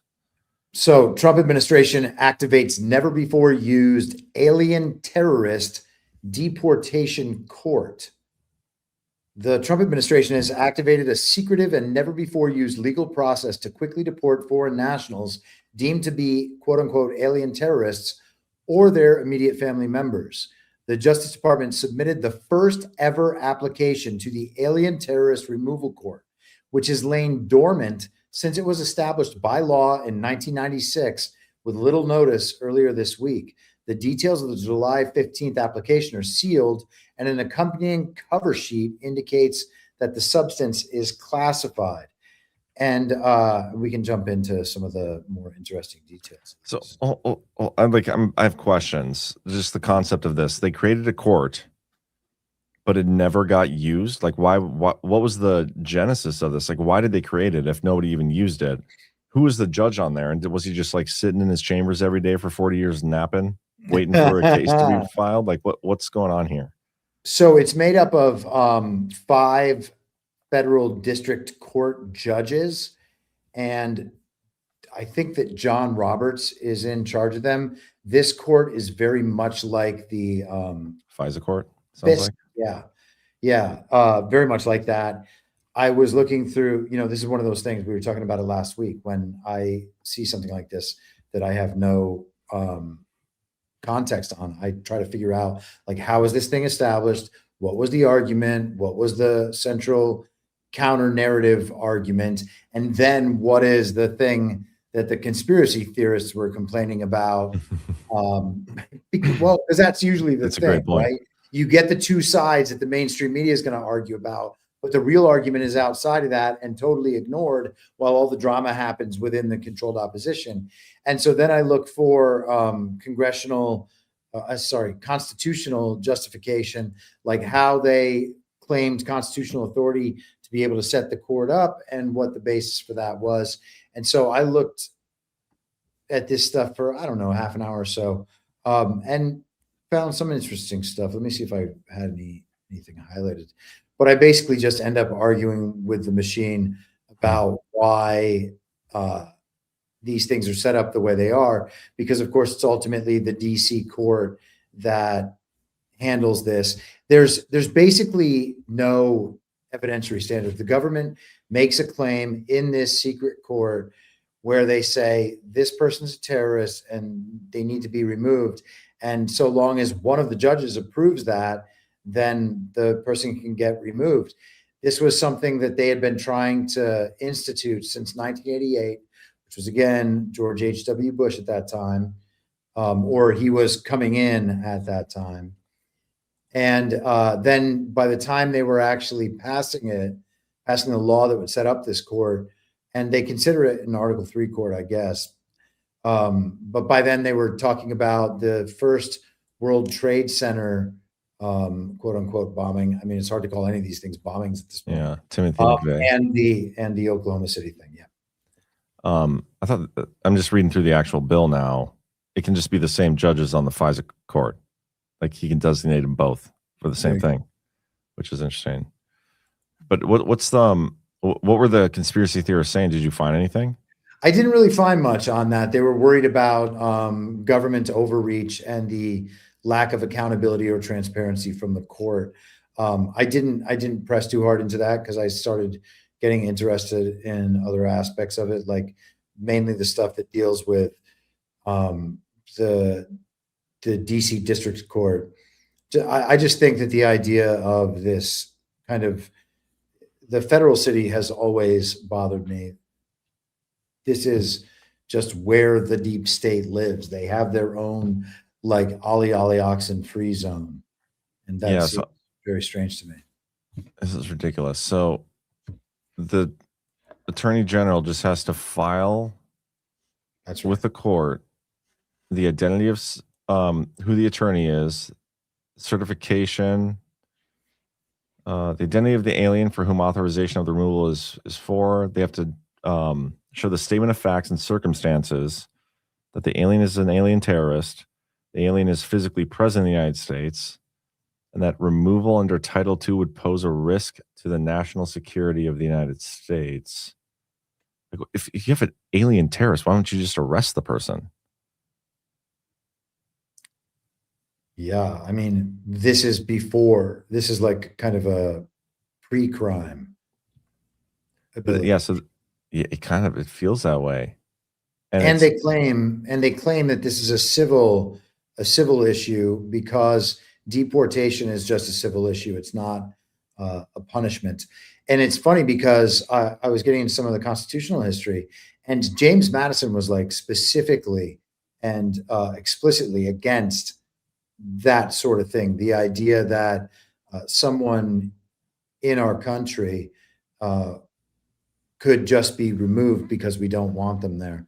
There's nuance that the founders were and the framers were dealing with that I think gets left out of our conversations today, where we're just like, let's kick out whatever foreigners we want, which might be the right answer. I'm not suggesting that we should think that's stupid, but there's more to it than that. Man, and we might get an actual hearing on this. Okay. That'd be fun to watch. Let's go back to the article for a second. Okay. So this, so at the time, this is last year. Okay. Actually, let me just go one paragraph ahead or behind. The activation of the court is another indication of the Trump administration seeking to maximize its deportation authority in unprecedented ways. Though the court has never been used, its existence became an obstacle for the administration last year when the administration sought to abruptly deport more than 100 Venezuelan nationals by labeling them members of Tren de Aragua a transnational gang that Trump deemed a terrorist organization. At the time, U.S. District Judge James Boasberg noted that the existence of this court, the Alien Terrorist Removal Court, seemed to suggest the administration could not simply deport people it labeled terrorists without the involvement of any court. So he was essentially saying, if this court, well, actually it has this quote here. In fact, if Congress has an answer for it, doesn't it? Because they created the Alien Terrorist Removal Court. You can always go to the ATRC, which would be a first, but that's what it's there for, right? So James Boasberg encouraged them to do this. And so now that they're going to do this, and they can, if you think about the regime response from this and the way it was portrayed with Boasberg, he stopped them from doing the thing that the regime didn't want Trump to do. And he said, if you want to do that thing, you got to take it over here. And so now they're taking it over here. They're taking it to a totally secretive, unaccountable court where the evidence doesn't have to be presented and no one can ever find out what the evidence was. You can just get the decision from this court. Yes, deport. That's it. And so it's they didn't want the option that Trump was pursuing with the Alien Enemies Act. And so now he can just take it to this secret court. And I would assume that the response will be just as bad going through the secret court. Right. Yeah. And so then what do? Well, then they file lawsuits against this secret court and potentially contest its legitimacy, which would be wonderful. Yeah. But maybe we get rid of FISA that way. That's what I'm saying. Yeah. And so like, is he just twisting them into a pretzel where they end up eventually contesting these major pillars of their own system? That'd be great, because Trump is publicly for FISA, even though I think privately he's against it. He has said he was against it in the past. It would be hilarious to have the left file a lawsuit that delegitimizes the court and have this, has the Supreme Court come out and deems it unconstitutional or something. That'd be hysterical. Hysterical. Yeah, that'd be funny. Interesting though. We'll see what happens. I mean, I hope we get a public hearing.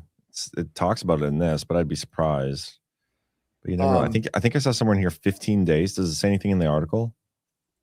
I don't know the 15-day claim, but the court sent back to the Attorney General and said he has till the 22nd, which I guess would be Wednesday, to respond because they want more information before making a decision. Let's just hit the conclusion of this article here, though. Many legal scholars have speculated that the anti-terrorism court has never been used because of questions about whether its procedures allowing for the use of secret evidence that deportation targets would never see provide enough due process to conform with the Constitution. Despite its disuse, the court has 5 judges picked from across the country by Supreme Court Chief Justice John Roberts, a similar setup to the Foreign Intelligence Surveillance Court. So, and then it lists the justices below. One of them is a Trump appointee. Isn't that how grand juries work, though? Like they impanel grand juries, use secret evidence. But the idea here is that the accused will actually never see the evidence at all and be able to supply a defense based on that evidence. Gotcha. So that is the difference in the grand jury part of it. Yeah. For sure. Interesting stuff, though. That'll be fun to watch play out. But yeah, man, I think that's all I have for the show. Unless you had anything else that you really want to talk about. I feel like there might have been some other stories, but it is already 11:30 and we've been going 2 hours, man. Man. There was something interesting that I saw pop up a few times that I was going to mention, and I can't think of it now. So let's do the supposedly DC Drano is being investigated. I don't know if it's true, but there's a story out there that DC Drano, Rogan O'Handley, is being investigated because he got insider tips from Anna Paulina Luna and placed a bet on Polymarket that JD Vance was going to be the vice president. That's hysterical. What else? Luna with the inside information, and what kind of relationship do they have? Well, that's the thing, because what's her name? Ashley St. Clair, Elon Musk's baby mama. Like 2 months ago, she was out there doing her TikTok videos, and she talked about how she thought Anna Polina Luna and DC Drano were banging it out. That's funny. Yeah. I remember, I think we talked about that on here. So maybe that's why I thought of that immediately when you sent that today. Yeah. Anyway, okay, let's go through some boosts. And for those who have been asking, our Vegas tickets will, I know I keep saying it'll be on this week, and I said that last weekend, but it's going to be this week. There's just a couple things we're finalizing in terms of pricing, trying to make it, we do our best to price those so we break even, and we may be able to change the format a little bit, make it a little more reasonable. We're working on that, but those should be out this week, so just stay tuned. And I know we had some boost. Let me get this up here. Okay, 1027JS for $20 says thanks, guys. Thank you. And then we had Dpot 41 became a Badlander. That's monthly support. Says 3145 in the 80s. My friends started their own landscaping business as teenagers in high school. Maybe more young men would take the initiative if there was a need. Dang it, there's a need for real work to be done. This half-assed DI way of doing things. Interesting. All right. And then we got a couple. I saw the Final Demand gift 10 subs very early on. They didn't show up here though. So thank you so much, Final Demand. I did see you do that. It's just on my little collection here. Grease Monkey 58 gifted 5 subs, and so did the Meerkat. So all of those who got called out by that, take notice. By the way, Chris, I don't have an outro video. Okay. In case you got one. The Expert Taco Tuesday is 7 days a week. I saw a great post because everybody's like talking about the explosive diarrhea from the lettuce and Taco Bell. There's like a post. It's like, how do I know if my explosive diarrhea is regular Taco Bell or because of the lettuce? Yeah. I thought that was hysterical. That's a good point. Yeah, Human 17 for $17. Thanks, Hugh. Good to see you, man. Thank you, John and Chris and the Epic Badlands team for all your amazing work. FYI, Fyrus Modad from Podcast of the Lotus Eaters will join Ghost on Geopolitics Tuesday, July 21st at 2 p.m. Eastern. I don't know who that is, so that sounds awesome. Cool. Actually, you know what? Ghost messaged me like a couple weeks ago. It's like, hey, is it all right if I invite this guy on? And anytime I get a request like that, I'm like, I don't give a shit. And so he may have mentioned that to me. But anyway, Keith Higgins, John, I'm not worried about millions of illegal Chinese voters. I'm more worried about millions of Chinese drivers. Yeah, that's a good one. Rebelnator, $10. Thank you guys for being reasonable. Yeah, it was a fun show tonight. Yeah. That's a good one. Or did you find a Damn, it's already that time. Yeah, we didn't get a whole ton of rants. Oh, let me check YouTube. No, nothing over on YouTube either. Man, we forgot to shill for shekels tonight, so that's my bad. Well, I will shill for thumbs up, guys. Appreciate it if you'd hit the thumbs up here and over on YouTube. Got our main YouTube back. Got a good crowd over there too. Almost over 350 watching live over on YouTube. That's amazing. What just popped up on my YouTube was Donald Trump guest on Montel Williams show from 1997. Although it's like 35 minutes long. Yeah, that's not a very good length for an outro video, I don't think. My buddy told me today that, and somebody in the chat, if you know better than this, please by all means tell me. But he said sometime recently, Trump, the Celebrity Apprentice, has landed on Amazon Prime. I guess like last year they put out all the normal Apprentice. Now the Celebrity Apprentice is up there as well.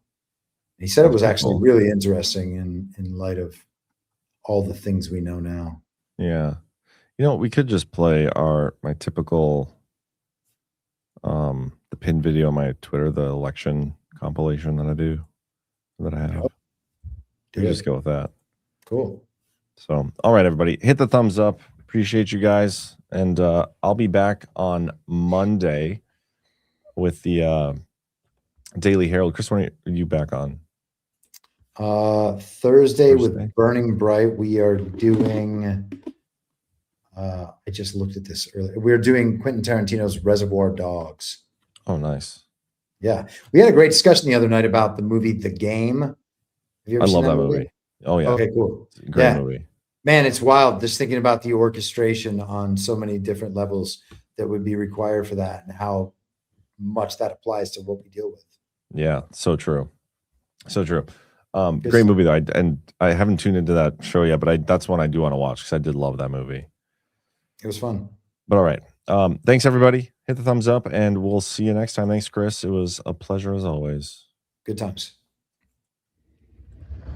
What I've seen is so bad. She should not be allowed to run. And just in that respect, I say it's rigged. People are discovering that the system is all rigged, that the voting is just pacification for the voters, and it really doesn't count. You can run the best campaign. You can even become the nominee. And you can have the election stolen from you. What the Democratic National Committee did meant this election was rigged. Yeah, I think it was. Brazil describes how Clinton engineered a, quote, secret takeover of the Democratic National Committee. We recognize the process was rigged. 1.8 million dead people are registered to vote, and some of them are voting. Evidence of election fraud mounts as the mainstream media and Democrats loudly insist Joe Biden is still the 2020 winner. Mail-in voting is fraud. All of this now has casted what is real significant doubt on the integrity of the 2020 election. I believe the alleged irregularities can be organized into three basic categories. Number one, lax enforcement or violations of election laws and controls. I witnessed the room erupt in thunderous applause and derogatory cheering as Republican poll workers were picked off one by one and ejected from the room repeatedly by police escort throughout the day. Oh, Trump. Fuck Trump. Two, allegations of fraudulent votes and ballot stuffing. What's all these? Are these mail-in ballots or what's these coming in? What are these? These are my intake here. What's that? Am I in tape as well? And three, corruption of voting machines and software that might be programmed to add or switch votes. The county clerk came forward and said tabulating software glitched and caused a miscalculation of the votes.